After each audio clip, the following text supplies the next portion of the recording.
Good afternoon. Thank you for the kind hospitality and the great academic preparation that the organizers have had. I'd like to thank the Chief of Staff of the Greek Air Force for hosting us, and also to all the students, distinguished guests, and distinguished visitors for coming to attend the presentation this afternoon. So what I want to do today is give you a broad overview of what cyber power is and try to demystify some of the vulnerabilities and the risks to a modern Air Force. So bottom line up front, I've always been told if you only have 5 minutes in the elevator with the Chief of Staff, have your one slide ready. So I'll get my key message out at the start and then start going through the structured presentation. So General Kostrakos this morning mentioned that the U.S. Air Force is having a transformation from how they view cyber space and cyber power, going from a traditional IT to a more cyber defense posture, where all the different mission lines are aligned with the different cyber aspects of it. So the key message here is that all of this transformation from a communication squadron to a cyber squadron relies on education of the cyber workforce, warfighters, and senior leaders. And all of these have to be aligned with national defense priorities, strategies, and policy.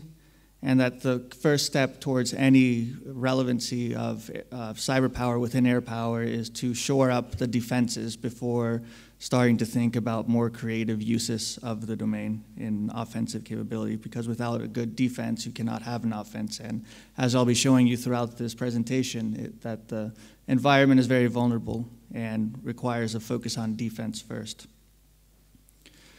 So when we talk about cyberspace, we talk about a lot of different things. Different communities see the domain as a different thing based on what their perspective is.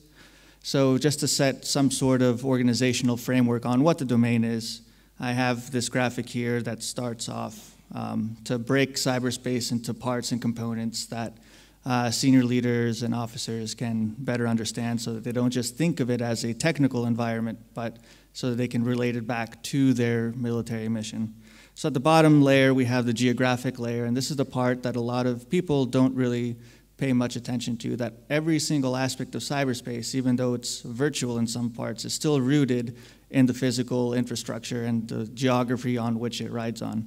So laws and policies of every nation, depending on which part of the geographic layer and physical infrastructure is, relies on, every law and policy of every nation will have some impact on how business is conducted in cyberspace. And I'll be talking more about that when it comes to attribution and response.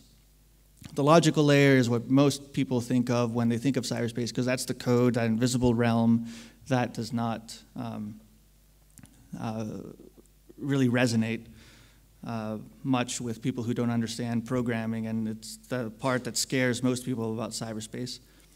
Cyber persona is that aspect of, I'll use an example of a Gmail account. Suppose you have a webmail account that you have access to, but you also share access to with your wife, your sibling, or someone else, because you just need to both have access to that account. That account is an example of the cyber persona, but the identity of the user who's controlling that account is that top part, and is usually the hardest part to understand when you're trying to figure out who is doing what to whom in the domain. So that's the broad overview, but it's even more complicated, especially within a military environment. So the way that we look at this at the Air Force Cyber College is we break it into 3 bins of technology.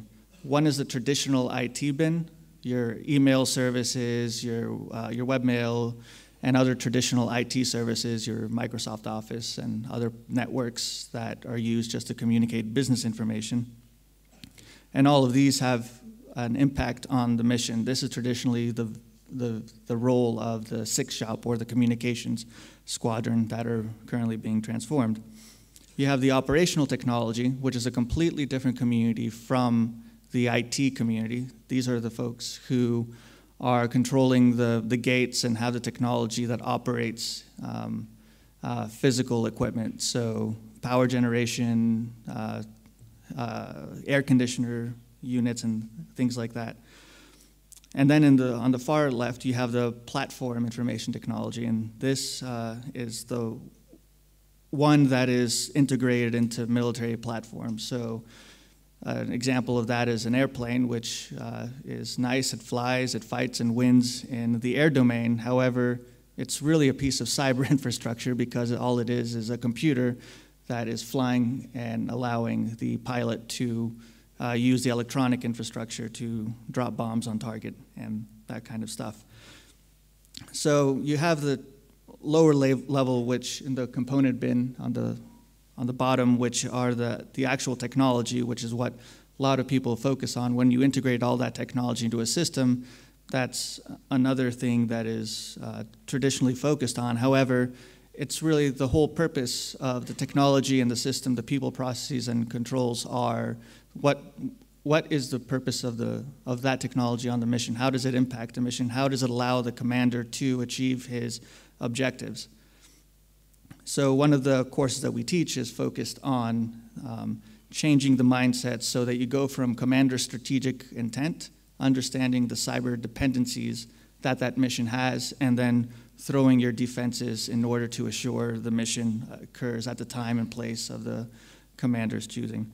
So it's a different mind shift, and it requires a solid educational framework to not only educate the cyber workforce or the guys who are tasked with the technology part, but I think most importantly at this phase in history is the commanders and leaders who might not be cyber experts, but need to understand what vulnerabilities exist out there so that they can then drive resources in terms of financial resources or manpower resources to help change the culture within an Air Force, a modern Air Force, to assure that missions don't fail because of failures in the technology. So when we're also talking about cyberspace, we're, especially in a military context, you're talking about operations in the domain. So the United States has Joint Publication 3-12, which is the Cyberspace Operations Joint Doctrine. And within there, you have three kinds of operations, which is offensive cyber operations, defensive cyber operations, and DoDIN operations, which is pretty much the maintenance of the IT infrastructure. So the key aspect of any cyber operation, whether it's defensive or offensive, is access. You need to have access to the information system, whether you're a legitimate user or an unauthorized user, in order to achieve an effect. Any effect that's achieved in the domain relies on the exploitation of a vulnerability, which all that is really a code that a bug in a piece of code that somebody knows about, that they have access to, and then they start telling a computer system what it should or should not be doing based on that. So access is the basis of all cyber operations, and it's the most dangerous because once you gain that access, you can start going up the spectrum of cyber conflict that I have up here into those more damaging effects. So a lot of focus has always been on the non-kinetic effects in cyberspace: deletion of file, denial of service, disruption, and digital damage, the kinds of effects that are not easily seen or observed, but there's not much understanding on the ability to create physical effects in the cyber domain by exploiting that middle column that I showed you in the past slide, the operational technology or the platform information technology. And that's what I'm going to focus a lot of the presentation on today, the kinetic possibilities of cyberspace. So things in cyberspace don't happen out of the blue. It's not random. There's always an actor, a threat actor, who is motivated by some aspect, that is always motivated to go out and create an effect for their own purposes. Excuse me. So you have hacktivists, which are loose groups of pranksters, criminals who come together motivated by political ideology to deface websites. You have criminals who are motivated by financial gain that go out and steal credit cards and do all that kind of stuff. And then spies who In the United States, the view that we share with most of the world is that spies, as long as they're going out spying for national security purposes, are fine. But once you cross your threshold where you're using the intelligence apparatus in cyberspace to go out and steal corporate secrets to benefit companies within your country, that's a line that the United States does not believe should be crossed. And then you have terrorists and militaries that operate in the domain as well. So within a national policy construct in the United States, you have different authorities under law that allow for responses to disrupt a threat actor. So you have criminal investigative authorities where the law enforcement entities, such as the Federal Bureau of Investigation or the military counterparts, will go and produce evidence to start the prosecution of cyber criminals, hacktivists, and spies. Then you have other authorities that go out to try to disrupt terrorist operations. And then finally, you have military authority to respond to cyber attacks with military response that does not always have to be confined to the cyber domain. So a military response in cyberspace does not necessarily have to be confined to the cyber domain. And I'll give you an example here from the counterterrorism perspective. So the terrorist that's shown here is a member of the cyber caliphate. His name was Junaid Tariq Hussein. And what he did was he hacked the US CENTCOM Twitter feed, which was annoying, it was a nuisance. It wasn't that big of a deal at the end of the day. But the thing that he did do that was a big deal is that he was using and exploiting social media to gain information about US military officers, US government personnel, and he was collating all that and throwing it out onto the terrorist web and trying to inspire people through propaganda to go out and try to find these military officers who were living in the United States or abroad and kill them. So that was a big deal because now you're trying to incite violence against a military officer using information that you've collected on the open web. So the United States did their due diligence, they used their law enforcement authorities, collected the evidence, and discovered that he was operating in an area of hostilities in the Middle East, in Syria or Iraq. And here's a strategic value of air power in the cyber fight because we got him to stop using his cyber tools and techniques and procedures with a better part of a Predator missile that ensured that he could no longer go out and continue his cyber attacks. So that also sends a message that just because you're hiding behind a computer keyboard does not necessarily mean that you will not explode one day. So non-state actors matter a lot in this domain because, as I showed in the first slide, not all activities in the domain are confined just to the nation-state actor level. There's a lot of complexity because of the blending between different actors and also the amount of asymmetric power that a terrorist organization or a criminal organization might have in the domain. And this is also coming out of JP 3-12, and I'll just read the highlighted part, which is due to minimal barriers of entry and the potentially high payoff, the U.S. can expect adversaries to resort to asymmetric means to negate U.S. advantages in military capabilities. And this speaks to the hybrid threat that was mentioned in the past earlier panels today and the integration of cyber capabilities within military doctrines in order to include other aspects that are non-military into military response. So because of the fact that cyberspace is a global domain and it's owned in large part by the private sector, it complicates responses, as does the fact that cyberspace is spread across geographically, flowing through different aspects, different nations with different laws. So in cyberspace, in a military context, the only real red space and the only real blue space are the spaces that are owned by the .mil entities. So in the U.S. Air Force example here, it's only that network that the U.S. Air Force owns and controls. So when a threat actor goes and tries to hack and exploit an Air Force system, he will flow from his red space into gray space immediately, because as soon as you exit the gray space, you flow into the private sector. And all this part here is separated by national borders, and borders have different laws within them. So if you flow a cyber incident through a country that does not have very strong laws or does not have strong capacity to deal with it, it complicates the response effort. On the other hand, you have countries that do have a strong capacity, but they have strong data protection laws as well, which also complicate the response. And then as you follow the dots through the different countries and you land in the United States, you have the domestic laws within the United States that limit the amount of information that can be shared if information has been collected abroad. So it has to flip from one authority to another authority, which creates a long lag time. So when something happens in cyberspace and a senior leader wants to know, who do I blame?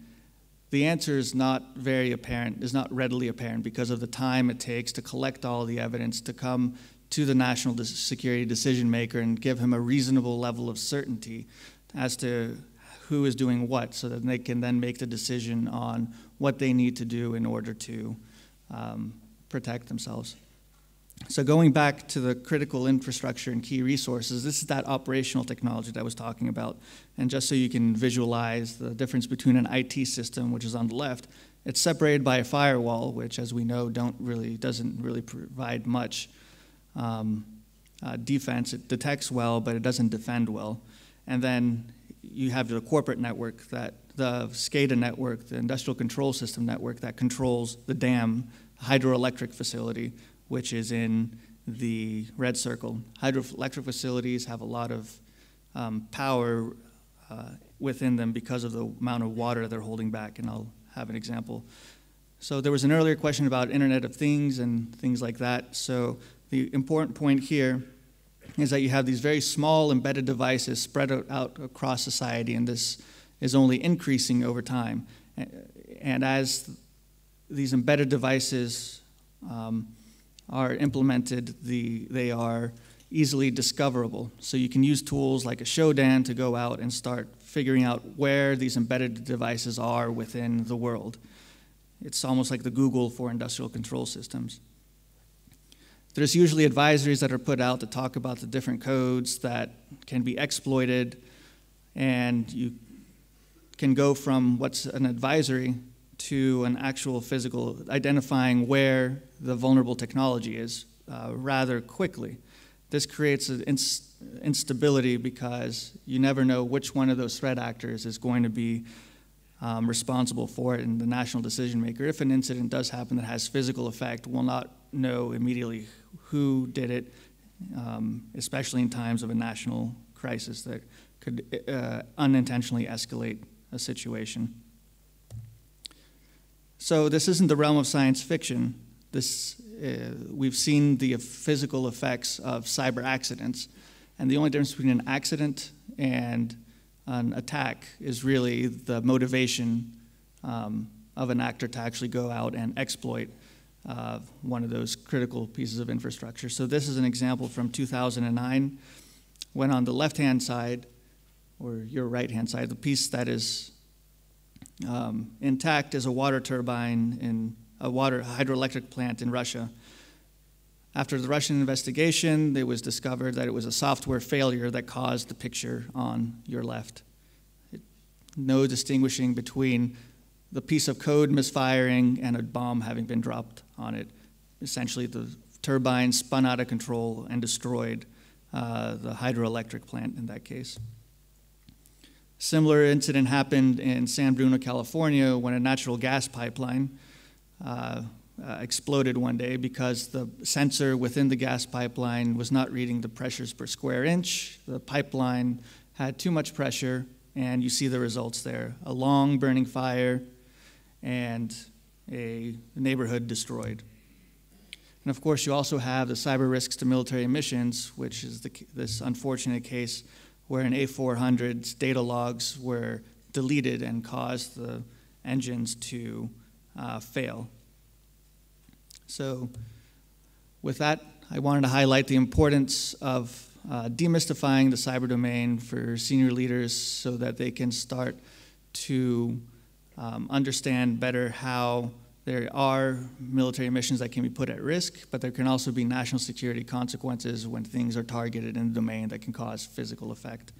And with that, thank you for your attention, and I look forward to answering your questions and continuing the dialogue.